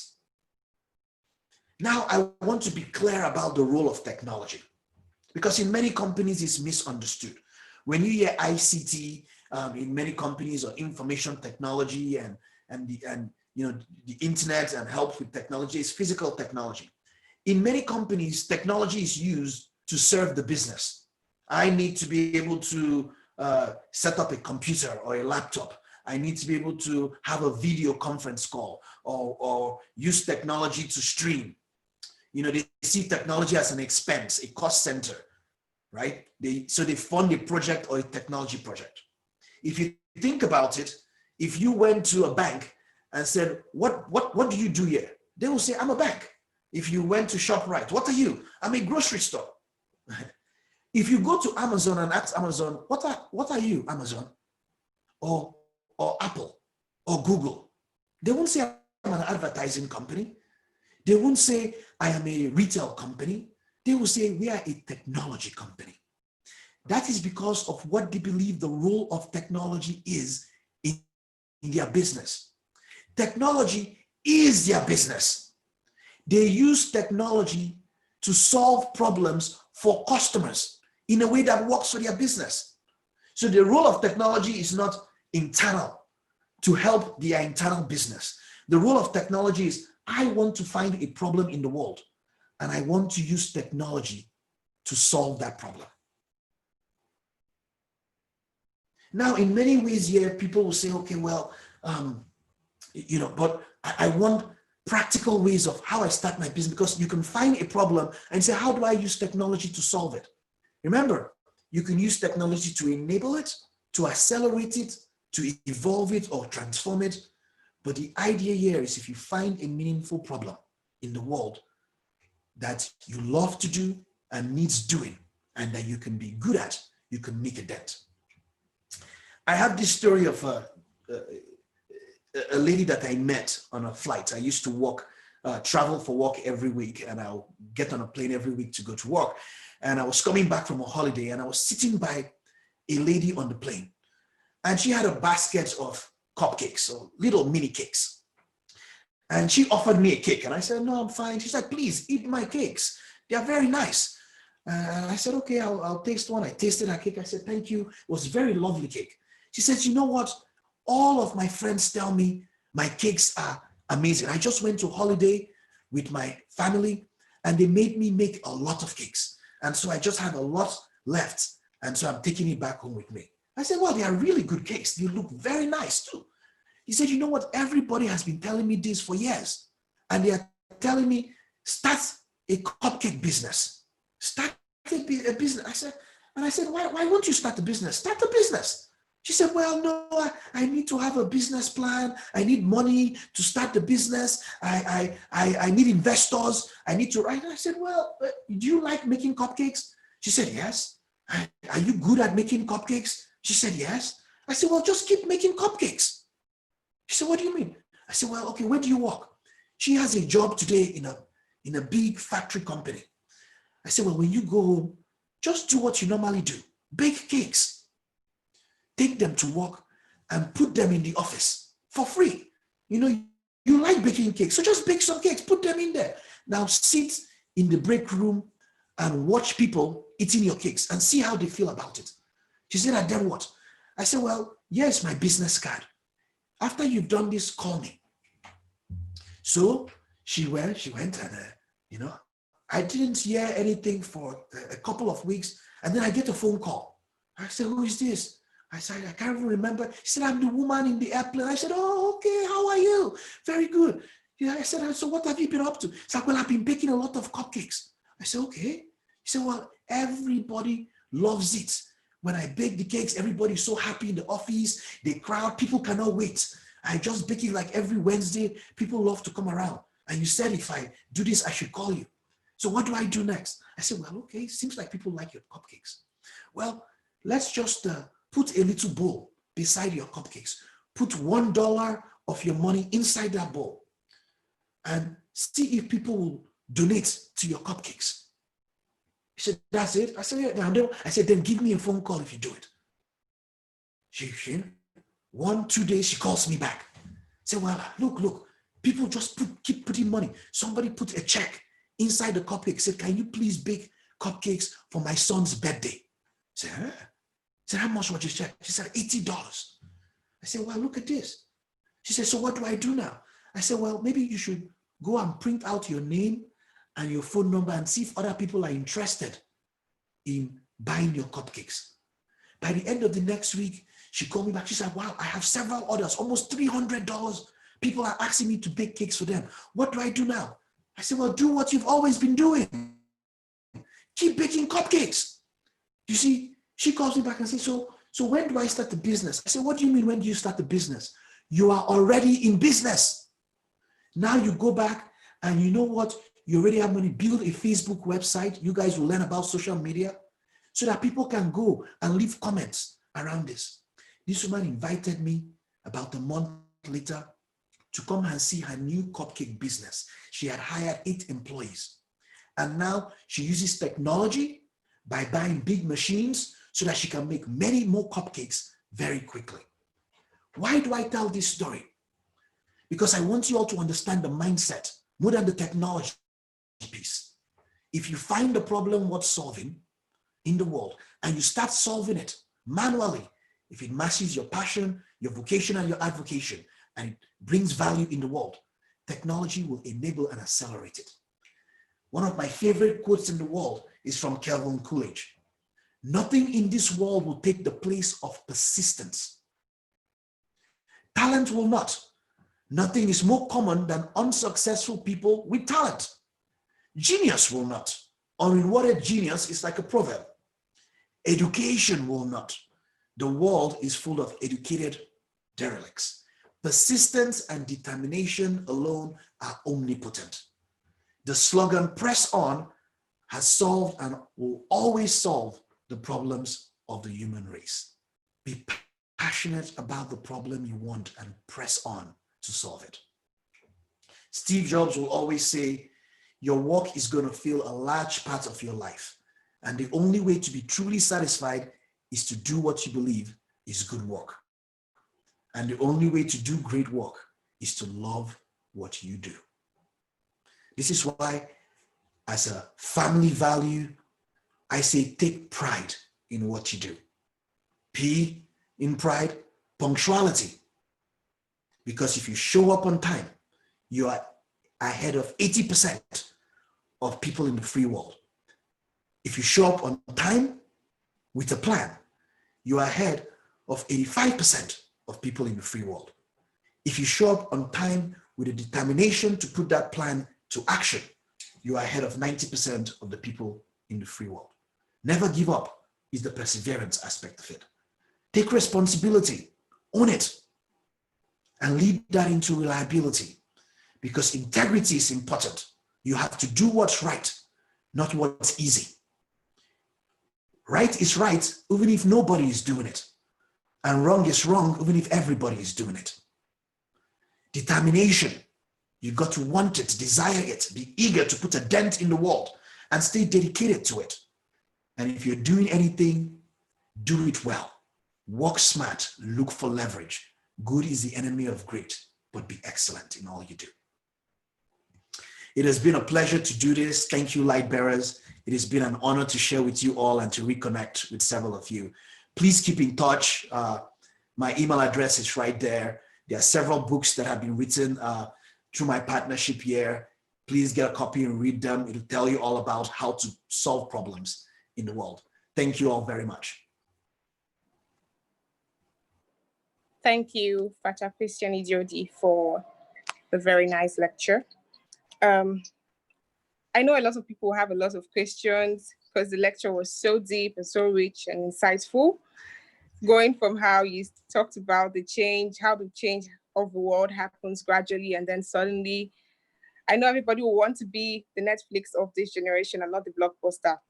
So you can send in your questions using the question and answer option, which is the second icon on top right section, or you can use the raise hand option using the bottom right more option. You click on it and then you see an option to raise your hand. And when you do that, you'll be acknowledged and then you can unmute and speak. While we wait for the questions to come in, I would acknowledge some messages that have been coming on the chat section. First of all, I'd like to acknowledge light bearers who are gathered in their AB and streaming live from there. We have Centrum Lodge, Abuja. We're happy to have you. We also have the light bearers of Apollonius Lodge, Calabar. They are also gathered as a group and observing social distancing. You can even see the light bearers of Centrum Lodge wearing their masks and all. That's really nice. We also have the light bearers of Port Harcourt. We have the light bearers of Dabe Almaso and Talis Lodge gathered too. And the light bearers of Aton Lodge also gathered. We're thankful. As regards to the previous lecture, we have a comment that we didn't read. It's from Hedi Obanu. And it says, greetings, beloved light bearers. We can acquire new knowledge and skills and earn additional degrees through online learning platforms, such as Coursera, EDX, and Udemy, among others. In this new world, we surely cannot rely on our formal teachers, lecturers, textbooks, classrooms, etc. for maximum value addition. We need to keep exploring ways of improving our problem-solving skills and value in service of God and humanity. Thank you very much, Pedi Obani, for that. There are also a lot of messages here from several people. We have Potency Mentor thanking Fata Christian Ijodi for this wonderful presentation. Please keep the questions coming in. We're waiting for the questions. As we have limited time, we just have 10 minutes for the question and answer sessions.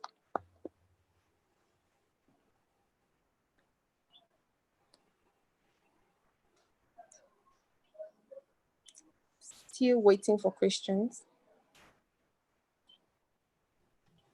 To ask your questions, you can either use the question and answer section or the raise your hand option.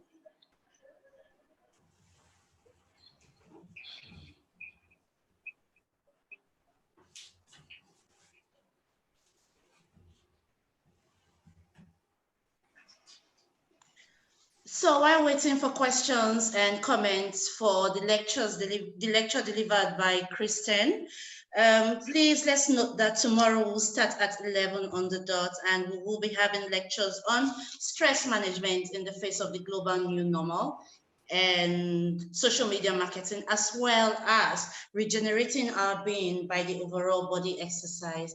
Also, let us not forget that our most worthy grant administrator will be with us tomorrow to give us his words, his address, his fatherly love. You know how he does his thing. So I would advise all of us to be present, and even others who are not here today to join us. Yeah.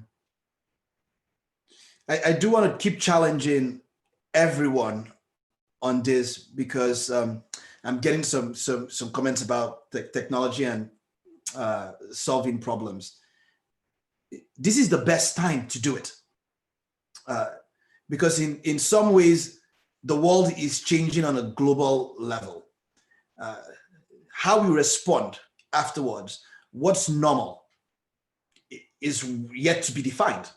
In many cases, we are all meeting together. Over 80 people today are gathered here, and people are in physical beings, but we're all leveraging the internet to connect with one another.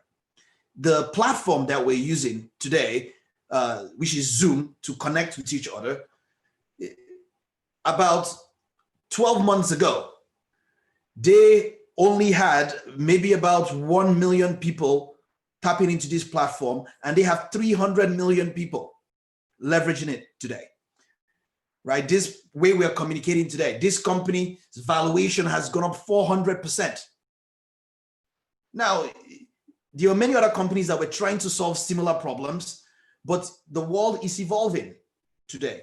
You can start to look at how we will respond post-COVID-19. What becomes the new normal? Transportation, how do we see each other? How do we interact with each other? I've seen many people with technologies for better face masks and social distancing measurement. They are all look meaningfully at the world today, and you don't have to go far in terms of the problems you need to solve.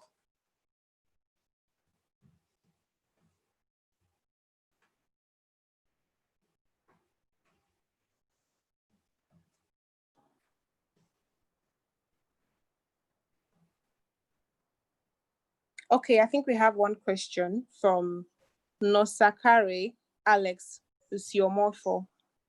He says, greetings, vaccinatorers. I want to ask Fata Christian what he thinks of an idea of developing a POS site with a more beautiful and advanced template and sending this as a proposal to the company. Yeah. Is this a good idea?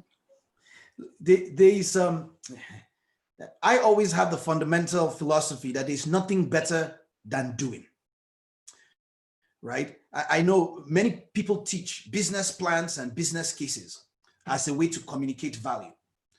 The person I am likely, if I want to invest in a water business, I am more likely to give money to the individual that is selling pure water on the street than to the person that wrote a business plan for how they will start a water business. Because the person selling pure water on the street knows the water business better. They actually have real stories to tell me about all the water that they try to sell on the street. And I say this to say, you know, the beautiful proposals and the templates and all of those things actually should come after you have done the work than before. The best way to present yourself to somebody as valuable is to start doing the work, no matter how small, because you're going to tell a story. Oh, I started to work on this small business, and now I have the story of what it takes, and then that will change it. Okay, better than any website and any presentation or that you could put together. Okay, thank you, Fata Christian, for the response to that question. We have one more from Obehioye Omakwole. I'm sorry if I'm mispronouncing your name. She says, thank you, sir, for this truly beautiful and well-researched presentation. My question is in relation to people that didn't study courses that are technologically related, such as we that studied law. There are those who advise us to go ahead and read up computer programming and the likes. My question is, does everyone really have to go into these aspects of technology to be able to solve the world's problem? Thank you, sir. That's the question. Well, that was part of why I shared my story. I studied, I was going to be a doctor, and then I went into sales. And today I am advising companies at Google and Amazon and Apple and all of the teams. And I'm working on many of the devices you use today, the technologies you use today, whether it's Facebook or WhatsApp. I advise their teams on what to do. I have no degree in computer programming, But what I did have is a love for technology. I loved to play with it. I was comfortable talking with people about it. There are many roles in that. You don't have to know technology to solve problems. Remember, I talked about the lady that did cupcakes, the cake business. She just loved to bake, and people liked cupcakes. After she solved the problem, she can now bring in technology to make it easier for people to find her on the internet, to bake more cupcakes. So you don't need to have the technical skills. You do have to be intellectually curious, and you need to love solving problems. Okay, that's important. And if you have that passion and desire for it, you have to know that to grow your business, you need to leverage technology. Okay, good question. All right, thank you very much for the response. There are two more and I'll merge them. Nonso Namdi says, thanks for this lecture, Father Christian. Very inspiring. And he has two questions. First, the Nigerian context, problem of poor infrastructure for applying technology and issues of anti-business policies. How do you manage this? Then the second one from Nonso Namdi is, when do you stop persisting when chasing an idea that's taking too long to work? Then we have one more from Chidi Akani, and he says he is Fata Adiele Chukudi from Port Harcourt. And his question is, what do you suggest is the best way to deal with failure despite perseverance and technology? Good questions. Okay, so let me try to tackle them quickly for time. So the question about the Nigerian context, it is a constraint. Here is the interesting thing about it. Everybody in Nigeria is within the Nigerian context. There's nobody that has special treatment. If you're in Nigeria, you're within the Nigerian context. Now, the beauty about technology is you can leapfrog. In America, we have cell phone towers for your phone. These big time, we have big wires in the ground for your internet. In Nigeria, we have leapfrogged that because we don't have infrastructure for that. So what do we have? We have GSM and we use global satellites. In parts of India and Africa, they are putting up balloons in the air to provide internet for the whole town or the whole city. So you're looking at the constraints in Nigeria, and you're using technology to solve it beyond the constraints. We are all in the same constraints. You have to say, okay, what can we leverage in Nigeria today and what technology is now available that can solve this problem in a meaningful way, right? The second question, also akin to the third one, around how long do you press on and persevere with an idea? And what do you do with failure? Remember, this is a mindset that I want you to have. It's a culture of learning, right? And if you see it as failing, let's look at Elon Musk and SpaceX. He tries to send a rocket to space, okay? And it blows up. That rocket is $400 million. It blows up.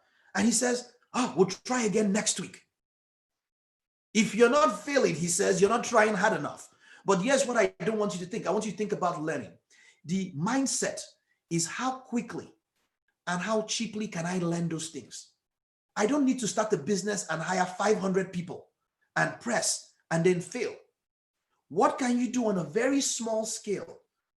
And there are many techniques we use to do this so that before you end up hiring people or spending money, you answer all of the questions you need to. You tackle all of your risk up front. This is the secret for how Amazon, Google, and Netflix, this is how they work. All of the risk of failure, they do it in a very small way, very quickly, and they get all of the answers before they actually start investing. Okay, please join. You can get on my website, svpg.com. We have several resources to read around this, how to start a business, how to think this way. There are many articles around this, and our book will also help as well. Okay. Thank you very much, Father Thank Christian. you. Thank you. For your time. Thank you. It's raining a lot of thank you messages in the chat. We see them all. Thank you very much. Now, we've come to the end of today's activities, and let us all be reminded that tomorrow we'll be starting our activities at 11 a.m. and we have 4 lectures, as Sir Nefertiti has been announcing. Now, call on Father Ubon Ezekiel to give the closing benediction. He is the zonal coordinator for the Eastern Zone of the Light Bearers Association. Father Ubon Ezekiel, word to you.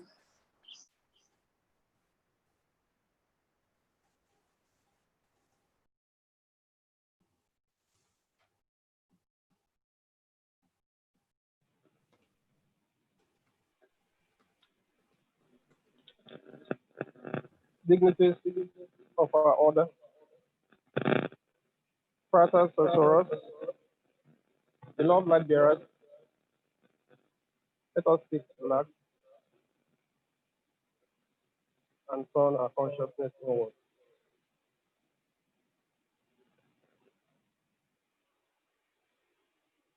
Let us take in one deep breath and exhale slowly.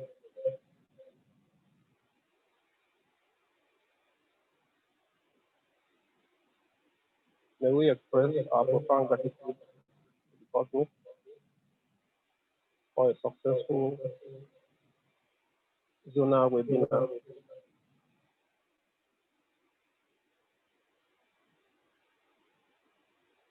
I now give the closing benediction. God of our heart, God of our deepest realization, we're indeed very grateful to you for the opportunity of gathering at this time for the purpose of the LBA Zonal Seminar for the year 2020.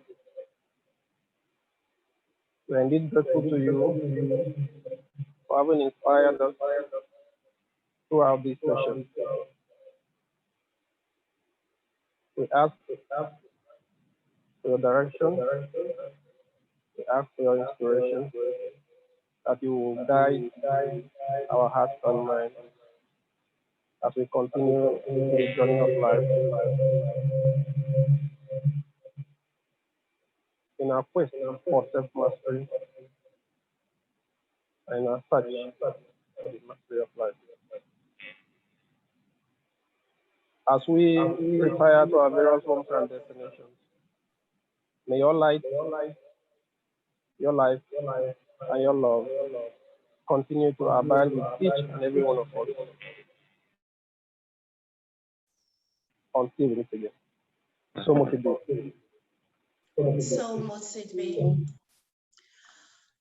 Okay, so our dear light bearers, distinguished fratres and sorors, we are indeed grateful that you had time to sit with us to be here today for the day 1 of the Light Bearers Association Zonal Seminar.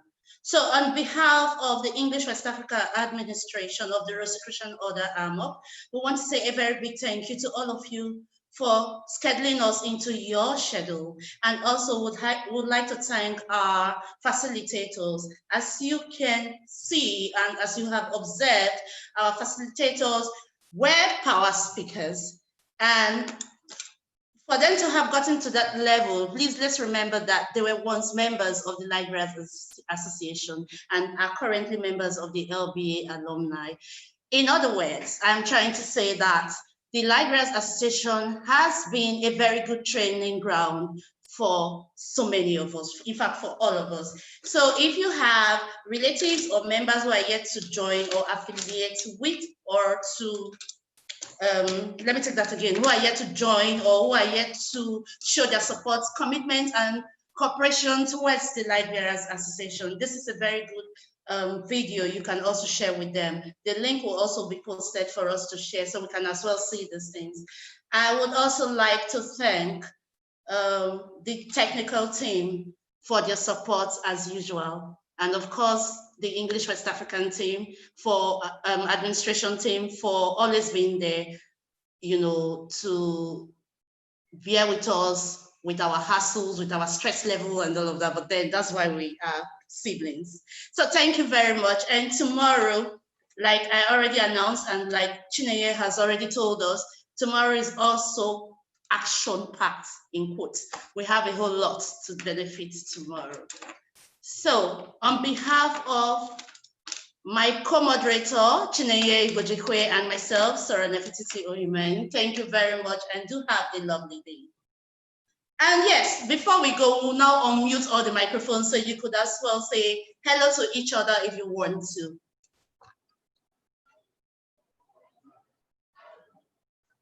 Please assist in unmuting everyone, please. Okay, and that.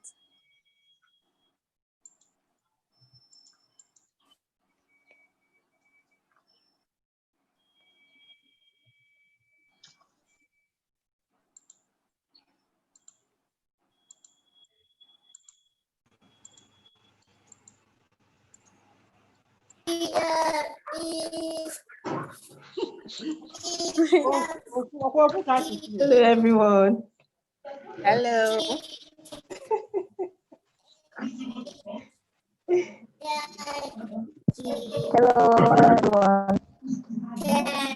Hello, everyone. Hello, everyone. My hair.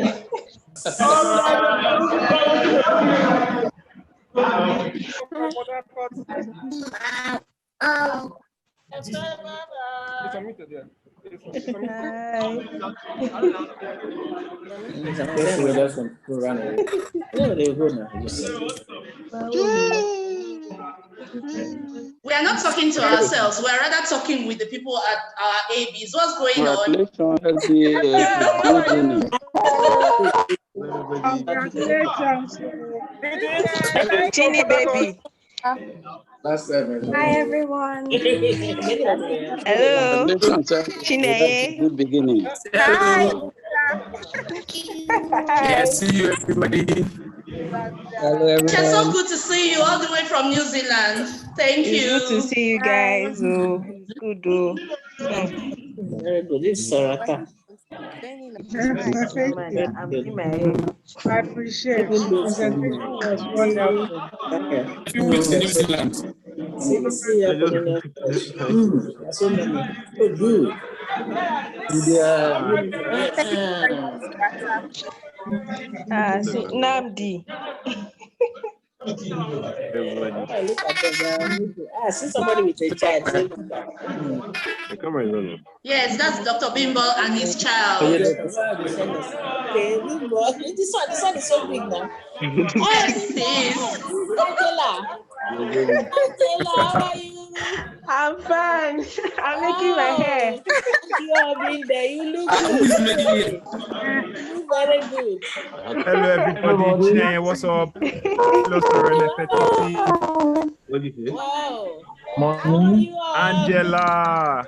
Hello. Hey, John, how are you? Steve, look at you. Uncle Steve. Namdi. Pastor Bimbo and baby. Hello. Hello, Nefa. Hey, yeah. Laju, my babe. What up? Okay. No, so. So finally. Hey, Uncle Steve. Hello. Hey, yeah. Very good. That girl is into nice. And Joan, former president John. Still la la la. Auntie Laju. La la la. How are you? Go now. From Germany. Then you can carry your laptop. See some people, the type of name they are using to get. More than you to speak money. So make sure that The name they are using to get. Hi, Joey. Hi, Auntie. Hi. How do you want to? I'm doing hair, so I don't want anybody to see my face. But that's your real face, Angela. Like it's my real face, so. Big face. Okay, that is my fake face for now. Let me finish the hair. Hi, it's good to see Lotana, you. please show your face. I want to see your face, Lotana. Uncle Marvin. Joanne, Joe Bobo. Hello. How are you? I'm fine. I can see you. You don't want to send me some Jobo? No. Don't worry, we'll come to Lagos. Come to I can be Lagos. as beautiful as you now. Amen. No, come to Lagos. So. Daddy, don't. Sammy, why are you so serious? Is that Chikoze? Hello. Is that Chikoze? Yeah, I saw Chikesi sometime back. Hello, how you doing? Fantastic. Mama Atta, thank you so much for joining us. I can see you. Friend, I see you behind you. Hi, Uncle Stevie. Hi. I'm fine. It's Joe. Okay, good to see you. Good to see you, Uncle Steve. I've not seen you in 5 years. Yes, Fisha. Oh, Winifred. Yes. Hi. Oh, Is that Namdi? Okay. Yes, that's Namdi. No. Ini. Hi, Ebuka. Yes, ma. Mama. Has Jobo. Yeah. Hey, Winifred drinking Jobo. Now, wow. So he paid me. Aisha. Yes. Meeting will be ending in 5, 4, 3. It's better than nothing. 4. Good evening, everybody. This has been nice. How many will sit down and listen to Okay, well, bye-bye from Lagos. Okay. Bye.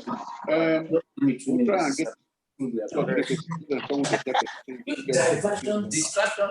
And at the end of the day, Somebody's on the video legs.